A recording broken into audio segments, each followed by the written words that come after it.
എന്നാ പിന്നെ അങ്ങോട്ട് തുടങ്ങല്ലേ. എന്താണ് അക്ബറിന്റെ പ്രോബ്ലം? ഇത്ര അഗ്രസീവ്, ഇത്ര ദേഷ്യം അക്ബറിന് എന്തിനാണ്? എന്തോ സംഭവമുണ്ട്. എനിക്കിനി തൂറാനുള്ള സമയം കിട്ടുമോ എന്തോ. എല്ലാ കാര്യത്തിലും അക്ബർ ഭയങ്കര ദേഷ്യമാണ്. ഞാൻ പല പ്രാവശ്യം വാൺ ചെയ്തു. I'm very clear about it. This is wrong. നിങ്ങൾ ഉപയോഗിക്കുന്ന ഭാഷ, ബോഡി ലാംഗ്വേജ്, ഇത് സഹിക്കാൻ പറ്റില്ല. ഔചിത്യം എന്നൊരു സാധനമുണ്ട്. ഒരു മനുഷ്യനായ കുറച്ചൊക്കെ ഔചിത്യം വേണം. ഞാൻ വളരെ സീരിയസ് ആയിട്ട് പറയാണ്. ഈ സായിപ്പന്മാർ ഇന്ത്യയിൽ വന്നില്ലായിരുന്നെങ്കിൽ ഈ സോറിയും താങ്ക്സ് ഒന്നും കേൾക്കേണ്ടി വരൂലായിരുന്നല്ലോ. പറഞ്ഞിട്ട് കാര്യമില്ലല്ലോ, ഇത് ആൾക്കാർ കാണുന്നല്ലേ. അക്ബർ വീട്ടിൽ ഇങ്ങനെയാണോ പെരുമാറുന്നത്? ഞാൻ ആരോടെങ്കിലും കുറച്ച് ഗുണ്ടായുസം കാണിച്ചു ഒന്ന് റിലാക്സ് ചെയ്തോട്ടെ പറഞ്ഞുള്ളേ. മറ്റുള്ളവരെ ട്രീറ്റ് ചെയ്യുന്ന വിധം, നിങ്ങൾ മറ്റുള്ളവരോട് സംസാരിക്കുന്ന കാര്യം, ഇത് ഞങ്ങൾ കണ്ടുകൊണ്ടിരിക്കുകയാണ് 24/7. കുറെ നാളായി നിന്നെ സഹിക്കുന്നു.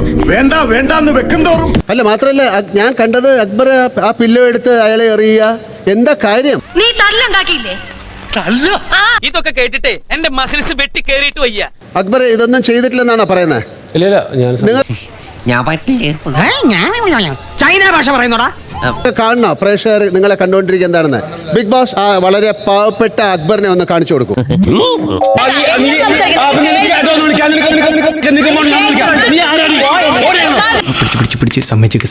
ഞാൻ കുറച്ച് ഓവറായില്ലേ?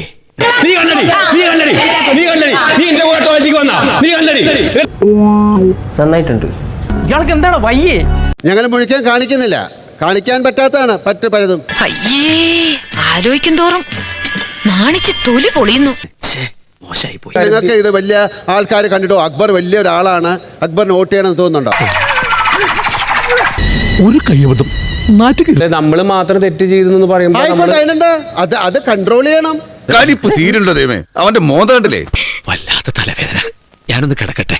ഹേ, നിങ്ങൾ കൺഫെഷൻ റൂമിലോട്ട് വരൂ.